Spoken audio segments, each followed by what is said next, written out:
العلم هو النور الهادي والمفتاح لكل الخير من يرد الله به خيرا.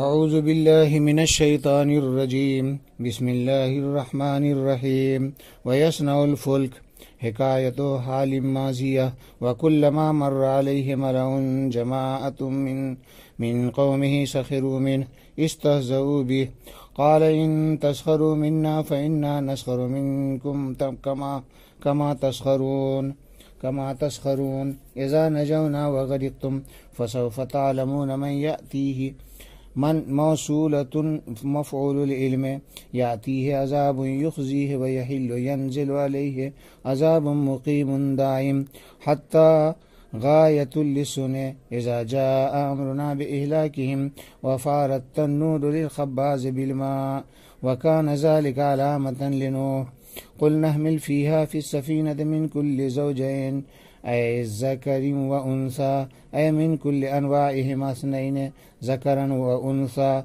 وهو مفعول وفي القصة إن الله حشر لنوح السباع والطير وغيرهما فجعل يضرب بيديه في كل نوع فيقع يده اليمنى على الذكر واليسرى على الأنثى فيحملهما في السفينة وأهلك أي زوجته وأولاده إلا من سبق عليه القول أي منهم بالإهلاك وهو زوجته وولده كنعا بخلاف سام وحام ويافس فحملهم وزوجاتهم ثلاثة ومن آمن وما آمن معه إلا قليل قيل كانوا 6 رجال ونساءهم وقيل جميع من كان في السفينة 80 نصفهم رجال ونصفهم نساء وقال نوح اركبوا فيها بسم الله مجريها ومرساها بفتح الميمين وضمهما مصدران أي جريها ورسوها أي منتهى سيرها إن ربي لغفور رحيم حيث لم يهلكنا. لغات دیکھیے. سخیرو فعل ماضی سے کا جمع مذکر غائب. سمع یسمع سے سخیرہ یسخرو سخرن و سخرن مذاق اڑانا. آگے ہے یوخزی ہے یوخزی فعل مضارع سے واحد مذکر غائب. باب افعال سے اخذا یخزی اخزا رسوا کرنا ذلیل کرنا. آگے یحیلو حل یحیلو ضرب یضرب سے مصدر ہے حلولا داخل ہونا نازل ہونا. مقیم یہ اس میں فاعل ہے باب افعال سے مصدر اقامہ ٹھہرنا قیام کرنا. وفارت تنور فارا فعل ماضی سے واحد مذکر غائب باب ناصرہ سے فارا یفور فوراً و فوراً. ابلنا پھوٹ پڑنا. التنور سطح زمین روٹی پکانے کا چولہا زمین کا بلند حصہ. اس جگہ تنور سے مراد سطح زمین ہے جس سے پانی ابلنے لگا تھا. احمل ضرب یضرب سے فعل امر واحد مذکر حاضر. حمل یحمل حملا اٹھانا لادنا. زوجین یہ زوج کا تثنیہ ہے بمعنی جفت جوڑا. ایسی 2 چیز جن میں سے کوئی دوسرے سے بے نیاز نہ ہو جیسے نر و مادہ. ارکبو فعل ماضی سے کا جمع مذکر غائب سمیع سے ہے. رکیب یرکب رکوبا سوار ہونا. مجریہا اس میں مجرا مصدر میمی ہے جاری ہونا چلنا. ضرب سے. مرسا یہ بھی مصدر میمی ہے رکنا ٹھہرنا. نصر ینصر سے رسا یرسو رسوون ٹھہرنا. ترجمہ دیکھیے. اور حضرت نوح علیہ السلام کشتی بنانے لگے. یہ حکایت حال ماضیہ ہے، یعنی یصنع فعل مضارع ماضی کے معنی میں ہے، صنع الفلک. اور جب بھی ان کے پاس سے ان کی قوم کی کوئی جماعت گزرتی تو اس کا مذاق اڑانے لگتی، یعنی اس سے استہزاء کرنے لگتی. حضرت نوح علیہ السلام نے کہا اگر تم ہم سے استہزاء کرو گے اور مذاق اڑاؤ گے تو ہم بھی تم سے مذاق اڑائیں گے جیسا کہ تم مذاق اڑاتے ہو، جس وقت کہ ہم نجات پا جائیں گے اور تم سب ڈوب جاؤ گے تو عنقریب تم لوگ جان لو گے کہ کس کے پاس رسوا کرنے والا عذاب آتا ہے. یہاں پر من موصولہ ہے جو تعلمون کا مفعول ہے، اور کس پر ہمیشہ باقی رہنے والا عذاب نازل ہوتا ہے. حتیٰ یہاں تک کہ یہ یصنعوں کی غایت ہے. جب ہمارا حکم ان کے ہلاکت کے سلسلے میں آ گیا اور نانبائی کا تنور ابلنے لگا پانی کے ذریعے، اور یہ حضرت نوح علیہ السلام کے لیے ایک پہچان اور علامت تھی، تو ہم نے حضرت نوح علیہ السلام کو حکم دیا کہ اس کشتی میں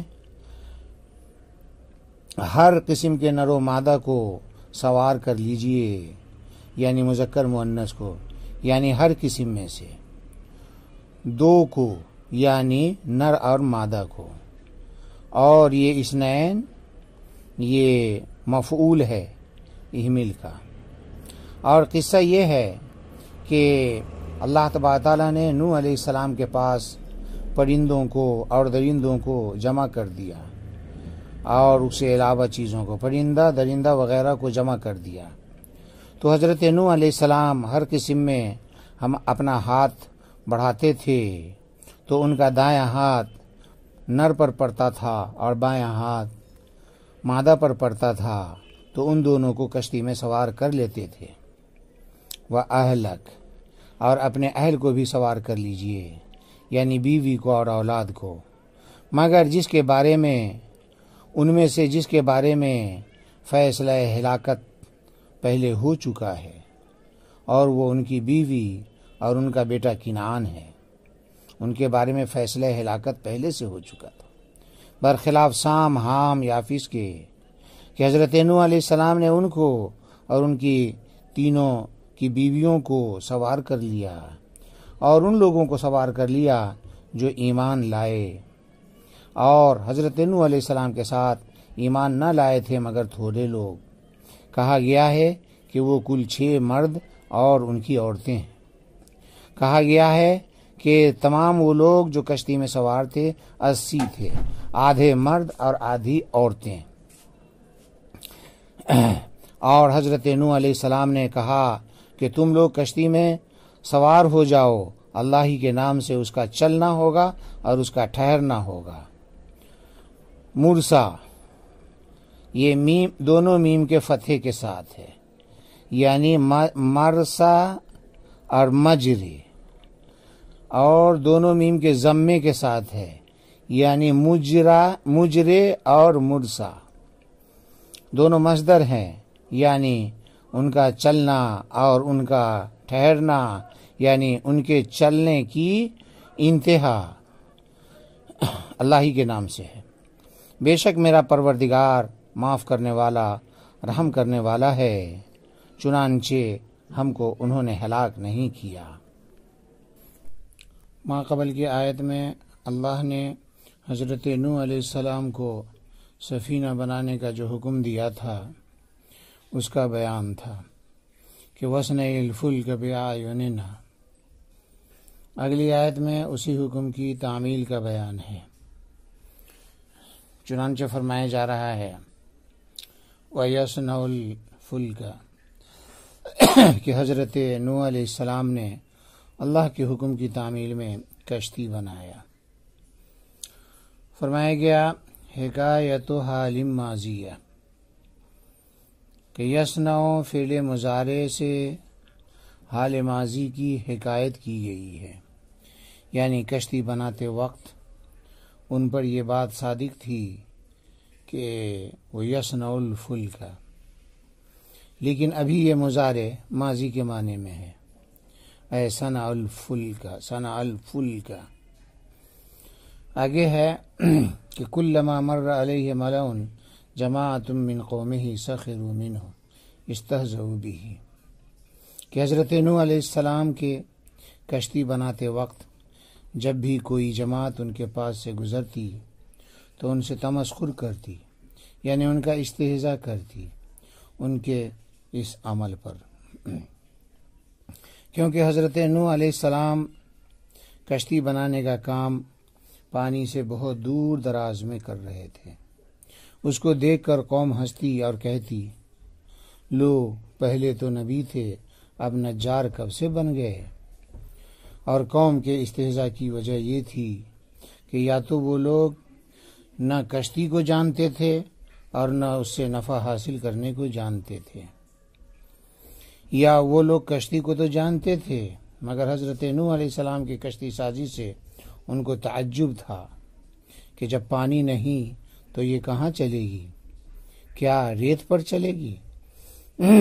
آگے ہے قال ان تسخروا منا فإنا نسخر منکم کما تسخرون اذا نجونا وغرقتم، کہ حضرت نوح علیہ السلام نے ان کے تمسخر کا جواب دیتے ہوئے کہا کہ تم ہمارا آج مذاق اڑا رہے ہو، تو یاد رکھو ایک وقت ایسا بھی آنے والا ہے کہ ہم بھی تمہارا مذاق اڑائیں گے جس طرح تم آج ہمارا مذاق اڑا رہے ہو، اور وہ وقت تب ہوگا کہ ہم نجات یاب ہوں گے اور تم غرق آب ہوگے۔ مطلب یہ ہے کہ ہم سے تو تم بلا وجہ تمسخر کر رہے ہو، اصل تو محل تمسخر تم ہو، اس لیے کہ تم باطل پر ہو، اور اہل باطل تمسخر کے زیادہ لائق ہوتے ہیں۔ یا استہزاء سے مراد ان کے استہزاء کا عملی جواب ہے کہ اب عذاب میں گرفتار ہوگے تب اس استہزاء کا انجام معلوم ہوگا، یا یہاں پر ان کے تمسخر کے جواب میں تمسخر نوح کو ذکر کیا جانا مشاکلتاً ہے، جزاء سیئۃ سیئۃ بمثلہا کے قبیل سے۔ آگے ہے فسوف تعلمون من موصولۃ مفعول العلم یأتیہ عذاب یخزیہ ویحل ینزل علیہ عذاب مقیم دائم، کہ ان قریب تم کو معلوم ہو جائے گا کہ کس کے پاس رسوا کن عذاب آ جاتا ہے اور کس پر دائمی عذاب نازل ہوتا ہے۔ یہاں پر من موصولہ بھی ہو سکتا ہے، جیسا کہ مفسر علام نے فرمایا من موصولۃ مفعول العلم، کہ تعلمون کا مفعول بہی ہے، یہ یہاں پر من موصولہ ہے جو تعلمون کا مفعول بہی ہے۔ اس صورت میں تعلمون تعرفون کے معنی میں ہوگا۔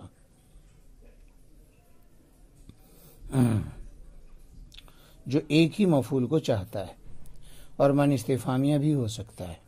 اس صورت میں تعلمون اپنے باپ پر رہے گا، یعنی متعدی بدو مفعول۔ اس صورت میں من اس میں استفہام مبتدا ہوگا اور بعد والا جملہ اس کی خبر، اور پورا جملہ تعلمون کے دونوں مفعول کی قائم مقام ہوگا۔ اس آیت کریمہ میں یہ بتلایا گیا ہے کہ تم پر دو عذاب آئے گا۔ نمبر 1 عذاب یخزیہ، اس سے مراد دنیا کا عذاب ہے، اور دوسرے عذاب مقیم، اس سے مراد آخرت کا دائمی عذاب ہے۔ یہاں پر عذاب کی صفت مقیم کے ذریعے لائی گئی ہے، جس کو مفسر علام نے دائمن کہہ کر بیان فرمایا۔ وجہ یہ ہے کہ مقیم کا معنی قائم رہنے والا، اب قائم رہنے سے مراد دائمی رہنا ہے۔ آگے فرمایا گیا حتی غایۃ للسنہ اذا جاء امرنا بإہلاکہم وفارت النور للخباز بالماء وکان ذلک علامۃ لنوح، کہ یہاں تک کہ دیکھو فرمایا جا رہا ہے کہ یہ حتی السن کی غایت ہے، جو یسنع سے سمجھ میں آ رہا ہے، ما قبل میں جو یسنع الفلک ہے۔ اچھا یہ بھی احتمال ہے کہ حتی جارہ ہو یسنع سے متعلق ہو، اس صورت میں اذا شرطیہ نہ ہوگا بلکہ وہ مجرور ہوگا۔ اس صورت میں معنی یہ ہوگا وَيَصْنَعُ الْفُلْكَ إِلَىٰ أَنْ جَاءَ وَقْتُ الْوَعْدِ، لیکن مفسر علام فرما رہے ہیں حتیٰ یہاں پر سنن کی غایت ہے، اس کو بیان کر رہا ہے، یعنی کشتی بنانے کی غایت اور انتہا تب ہوئی جب ان کو ہلاک کرنے کا ہمارا حکم ان کے پاس آ گیا، اور اس کی صورت یہ ہوئی کہ وفارت تنور للخباز، کہ روٹی پکانے والے کا تنور ابلنے لگا۔ تنور کے بعد خباز بڑھا کر مفسر علام نے یہ بتایا کہ تنور سے مراد یہاں پر سطح ارض نہیں ہے، بلکہ روٹی پکانے اور سیکنے کا چولہا مراد ہے، جو کوفہ کی مسجد میں اس کے دروازے پر تھا، اور حضرت نوح علیہ السلام نے سفینہ سازی کا کام اپنی ہی مسجد میں کیا تھا جو کہ کوفہ میں تھی۔ آگے فرمایا جا رہا ہے کہ یہ یعنی تنور سے پانی ابلنا حضرت نوح علیہ السلام کے طوفان کے آغاز کی نشانی بتائی گئی تھی۔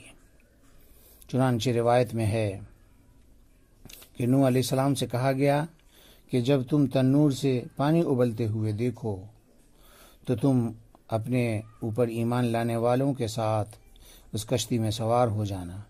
چنانچہ جب تنور سے پانی ابلنا شروع ہوا تو حضرت نوح علیہ السلام کی بیوی نے حضرت نوح علیہ السلام کو اس کی اطلاع دی۔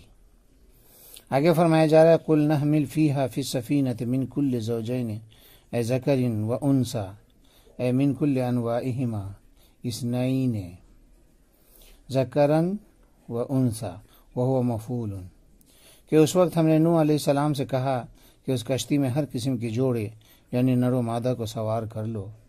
یہاں پر زوجین سے مراد ہر وہ دو چیزیں ہیں جن میں سے کوئی ایک بھی دوسرے سے بے نیاز نہ رہے، جیسے نر و مادہ، اور ان دونوں میں سے ہر ایک کو زوج کہا جاتا ہے اور دونوں کو زوجین کہا جاتا ہے۔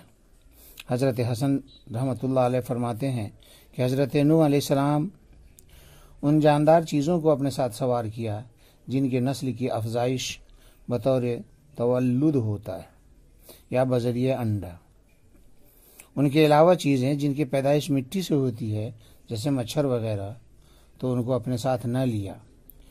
بعض لوگوں نے بیان کیا ہے کہ سانپ اور بچھو نے حضرت نوح علیہ السلام کو کہا کہ حضرت ہم کو بھی اپنے ساتھ لے لیجئے، تو حضرت نوح علیہ السلام نے جواب دیا کہ نہیں، تم کو نہیں لوں گا کیونکہ تم سبب بلا ہو۔ تو گر گرا کر کہنے لگا کہ ہم اس بات کا وعدہ کرتے ہیں کہ جو بھی آپ کا ذکر کرے گا، تذکرہ کرے گا میرے سامنے میں، تو میں اس کو کوئی تکلیف نہیں پہنچاؤں گا۔ چنانچہ کہا جاتا ہے کہ جس وقت اس کی مضرت کا اندیشہ ہو اس وقت یہ دعا پڑھ لیں سلام علی نوح فی العالمین، تو اس کو ان سے کوئی مضرت نہیں پہنچے گی۔ اور یہ جو فرمایا وَهُوَ مَفْعُولٌ، اس کا مطلب یہ ہے کہ لفظ اثنین مفعول بہ واقع ہے ایمیل کا، اور من کل زوجین لفظ اثنین سے حال مقدم ہے، اور یہ بھی ہو سکتا ہے کہ اثنین زوجین کی صفت مؤکدہ ہو۔ آگے مفسر علام فرما رہے ہیں کہ قصہ میں یہ آتا ہے کہ اللہ تعالیٰ نے حضرت نوح علیہ السلام کی خدمت میں درندوں پرندوں وغیرہ کو جمع کر دیا، تو آپ ہر نوع میں اپنا ہاتھ ڈالنے لگے، تو آپ کا دایاں ہاتھ نر پر اور بایاں ہاتھ مادہ پر پڑتا، تو دونوں کو کشتی میں سوار کر لیتے، اور کشتی کے 3 طبقے تھے۔ نچلا طبقہ وحوش و سبا کے لیے، بچلا دواب و انعام کے لیے، اور اوپر والا خود اور مومنین کے لیے۔ اور دیگر بھی بہت سے اقوال ہیں، ساوی وغیرہ میں دیکھ لیں۔ آگے فرمایا گیا وَأَهْلَكَ أَيْ زَوْجَتَهُ وَأَوْلَادَهُ، یہاں پر احمل فعل مقدر ہے، اس کا یہ مفعول بھی واقع ہو رہا ہے، یا ما قبل میں جو زوجین ہیں وہ ایک ترکیب کے مطابق احمل کا مفعول بھی ہے، اور اہلکا کا اسی پر عطف ہو رہا ہے، اور آگے من آمنا میں بھی یہی دونوں صورتیں۔ اہلکا کی تفسیر کرتے ہوئے فرمایا گیا زوجتہ و اولادہ، یعنی حضرت نوح علیہ السلام کو کی 2 بیویاں تھیں، ایک مومنہ دوسری کافرہ، اسی طرح حضرت نوح علیہ السلام کی 4 اولاد تھی، اس میں سے کنعان کافر تھا، باقی سام، حام، یافس مومن تھے۔ تو یہاں زوجتہ سے مراد ان کی مومنہ بیوی اور اولاد سے مراد مومن اولاد ہے۔ کافر بیوی جس کا نام وائلہ تھا اور کافر بیٹا جس کا نام کنعان تھا، وہ کشتی پر سوار ہونے سے محروم رہ گئے۔ حضرت نوح علیہ السلام نے مومنہ بیوی اور تینوں مومن اولاد کو ان کی بیویوں کے ساتھ کشتی میں سوار کر لیا اور دیگر مومنین بھی کشتی میں سوار ہو گئے۔ آگے فرمایا گیا الا من سبق علیہ القول اے منہم بالاہلاک وہو زوجتہ وولدہ کنعان، یہ ما قبل سے مستثنی ہے۔ مطلب یہ ہے کہ اہل میں سے ان لوگوں کو کشتی پر سوار نہ کیا جائے جن پر ہمارا فیصلہ ہلاکت پہلے سے ثابت ہو چکا ہے، اور وہ بدقسمت لوگ ان کی کافرہ بیوی ہیں اور کافر بیٹا کنعان ہے۔ رہے سام، حام، یافس، تو وہ تینوں چونکہ ایمان والے ہیں اس لیے ان کی مومنہ بیوی کے ساتھ ان کو سوار کر لیا جائے کہ یہ تینوں کی بیوی بھی تینوں کشتی میں سوار کی گئیں۔ آگے فرمایا گیا ومن آمن، کہ اپنے ساتھ ایمان والوں کو بھی سوار کر لو۔ آگے فرمایا گیا وما آمن معہ الا قلیل، کہ ان پر ایمان لانے والے بہت کم تھے۔ چنانچہ فرمایا جا رہا ہے کہ قیل کانوا 6 رجال ونساءهم وقیل جمیع من کان فی السفینۃ 80 نصفهم رجال ونصف نساء، کہ ایمان لانے والے جو قلیل لوگ تھے ان کی مقدار کی تعین میں 2 قول ہے۔ نمبر 1 وہ کل 6 مرد اور ان کی 6 عورتیں تھیں۔ نمبر 2 کشتی میں کل 80 لوگ تھے، نصف یعنی 40 مرد اور نصف یعنی 40 عورتیں تھیں۔ آگے فرمایا گیا وقال نوح ارکبوا فیہا بسم اللہ مجریہا ومرساہا بفتح المیمین وضمہما مصدران اجریہا ورسوہا منتہا سیرہا، کہ نوح علیہ السلام نے کہا تم سب لوگ اس کشتی میں سوار ہو جاؤ، اللہ ہی کے نام سے اس کا چلنا بھی ہوگا اور اس کا ٹھہرنا بھی ہوگا۔ یہاں پر فرمایا جا رہا ہے مجریہا اور مرساہا میں میم کو فتح کے ساتھ بھی پڑھ سکتے ہیں، یعنی مجریہا مرساہا،